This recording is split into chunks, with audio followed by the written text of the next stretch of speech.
நாட்களிலே கர்த்தர் நம்மை அவர்கள் பலப்படுத்தபடியே நமக்கு தருகிற வார்த்தை யோவான் சுவிசேஷம் 14வது அதிகாரம் அதனுடைய 28வது வசனம். நான் போவேன் என்றும் திரும்பி உங்களிடத்தில் வருவேன் என்றும் நான் உங்களுடனே சொன்னதை கேட்டீர்களே.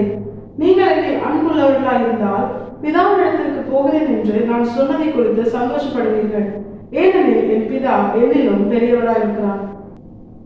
கர்த்தரை பரிசுத்த நாமம் பயன்படுவதாக. இந்த வசனத்தை கொண்டு நாம் தேவதேசங்களாகி நம்மை இன்று அவர்கள் பலப்படுத்துகிறார். இந்த வசனம் ஒரு பிரதானமான காரியத்தை நமக்கு காண்பித்து தருகிறது. இதற்கு அநேக ஆவிக்குரிய அர்த்தங்கள் இருந்தாலும் இந்த நாளில் கர்த்தர் ஒரு பிரதானமான சத்தியத்தை நமக்கு காண்பித்து தருகிறார்.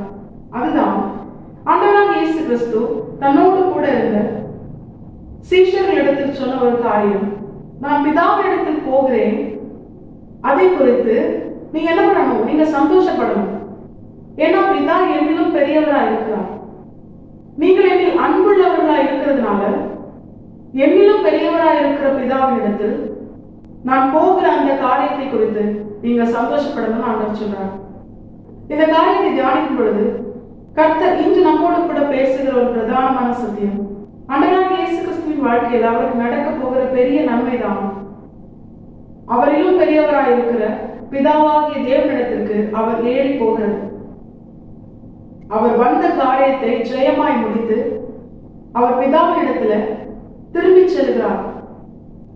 இந்த காரியத்தை குறித்து தம்மோடு கூட இருக்கிற தம்முடைய சீஷர்களிடத்தில் அவர் அறிவிக்கும் பொழுது தம்முடைய நன்மையை கேட்டு அவர்கள் சந்தோஷப்பட வேண்டும் என்று அவர் எதிர்பார்க்கிறார். ஏன் தெரியுமா?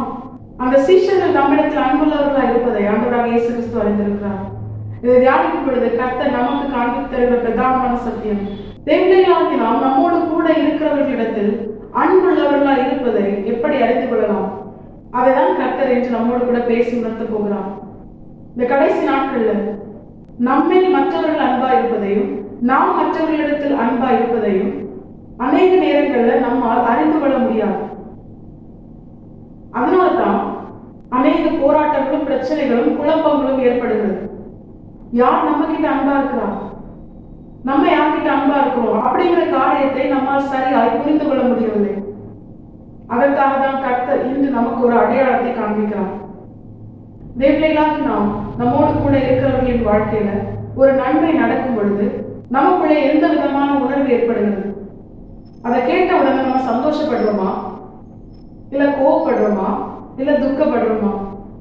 இங்கே வேதம் சொல்லுகிறது, சீஷர்கள் ஆண்டவராகிய இயேசு கிறிஸ்துவின் வாழ்க்கையில் ஏற்பட போகிற அந்த நன்மை குறித்து கேள்விப்பட்டு அவர்கள் சந்தோஷப்பட வேண்டும் என்றுதான் ஆண்டவராகிய இயேசு கிறிஸ்து எதிர்பார்த்தார். ஏன் தெரியுமா? சீஷர்கள் ஆண்டவராகிய இயேசு கிறிஸ்து மேல அன்பா இருந்தாங்க. இதை அவர் அறிந்திருந்தார். இதே போலதான் நாமும் நம்மை சூழ்ந்திருக்கிற ஜனங்களிடத்தில் அன்பா இருக்கிறோம் என்பதை அறிந்து கொள்ள வேண்டுமானால் அவர்களுடைய வாழ்க்கையில் ஒரு நன்மை நடக்கும் பொழுது தேவதைகளாகி நாம் நம்முடைய இருதயம் மகிழ வேண்டும், நம்ம சந்தோஷப்படணும். அப்படி உண்மையாகவே தேவதைகளாகி நம்முடைய இருதயம் மற்றவர்களுடைய நன்மையை பார்த்து, மற்றவர்கள் வாழ்க்கையில கர்த்தர் அவர்களை ஆசீர்வதிப்பதை பார்த்து, அவர்களை உயர்த்துவதை பார்த்து, அவர்களுக்கு ஏற்படுகிற நன்மையை பார்த்து உண்மையாகவே நம்முடைய இருதயம் மகிழ்ந்ததையானால், தேவதைகளாகி நாம் சந்தோஷப்பட்டு களி கொண்டோமேனால், தேவதைகளாகி நாம் அவர்களை நேசிக்கிறோம், அவர்கள் மேல் அன்பு செலுத்துகிறோம் என்று அர்த்தம். இதே போலதான் நம்முடைய வாழ்க்கையில கர்த்தர் ஒரு நன்மை செய்யும் பொழுது, நம்முடைய வாழ்க்கையில கர்த்தர் நம்மை உயர்த்தும் பொழுது, நமக்கு அவர் தந்த வாக்குத்தத்தத்தை நிறைவேற்றும் பொழுது நம்மை சூழ்ந்திருக்கிற ஜனங்கள் அவர்கள் சந்தோஷப்படுகிறார்களா, இல்ல துக்கப்படுறாங்களா, இல்ல கோவப்படுறாங்களா, இல்ல அதுக்கப்புறமா நம்மோடு கூட இருந்த அந்த ஐக்கியத்தை விட்டு விலகி செல்கிறார்களா? இந்த காரியங்கள் எல்லாம் எதற்காக வேதத்தில் கர்த்தர் எழுதி கொடுத்திருக்கிறார் தெரியுமா? நாம் நம்மை சூழ்ந்திருக்கிற ஜனங்களை நிதானிக்க வேண்டும், அதே போல நாம் நம்மை நிதானிக்க வேண்டும்.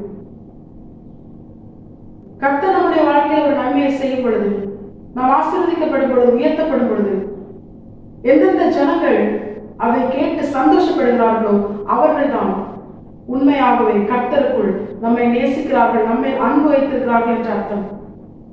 இதை வேதம் நமக்கு தெளிவாய் காண்பிக்கிறது. இதை ஏற்கனவே நாம் நன்றாய் உணர்ந்தவர்களாக மற்றவர்களுக்கு ஒரு நன்மை நடக்கும் பொழுது பொறாமப்படாம, சோர்ந்து போகாம, என்னோடு கூட இருக்கிற கர்த்தர் எனக்கு அவர் தந்த வாக்குத்தத்தத்தை அவருடைய ஏற்ற காலத்தில் நிறைவேற்றி என்னை உயர்த்துவார் என்று கர்த்தர் மேல் நம்பிக்கை வைத்து நம்மோடு கூட இருக்கிறவர்கள் ஆசீர்வதிக்கப்படும் பொழுது முழு மனதோடு தேவர்களாகி நாம் அவர்களோடு இணைந்து சந்தோஷப்பட, கர்த்தருக்குள் சந்தோஷப்பட, அப்படிப்பட்ட ஒரு நல்ல இருதயத்தை பெற்றுக்கொள்ள நாம் நம்மை முழுமையாய் கர்த்தரை பாதையில் அர்ப்பணிப்போம். நிச்சயமாய் கர்த்தர் தாம் சொன்னபடியே நம் நினைவுகளையும் நம்மை குறித்த மற்றவர்களுடைய நினைவுகளையும் தேவர்களாகி நாம் அறிந்து கொள்ளும்படியாக கர்த்தர் நமக்கு கிருபை செய்வது அது நிச்சயம். தேவர்களாகி நாம் இதேவர்களால் இந்த வசனத்திற்கு கீழ்ப்படிந்து வாழ நாம் நம்மை முழுமையாய் கர்த்தரை பாதையில் அர்ப்பணிப்போம். கர்த்தர் இந்த வசதி கேட்கும் அனைவரையும் ஆசீர்வதித்து வழிநடத்துவாராக. கர்த்தரை பரிசுத்த மட்டுமே மகிமைப்படுவதாக. மரணாதா இயேசு வருகிறார். ஆயத்தமாக உங்களை அழைத்துப்படுத்துவோம். ஆமென். என்பலன் ஒன்றுமில்லை என்று நான் அறிவேன், அவர் பலனின்றும் குறைய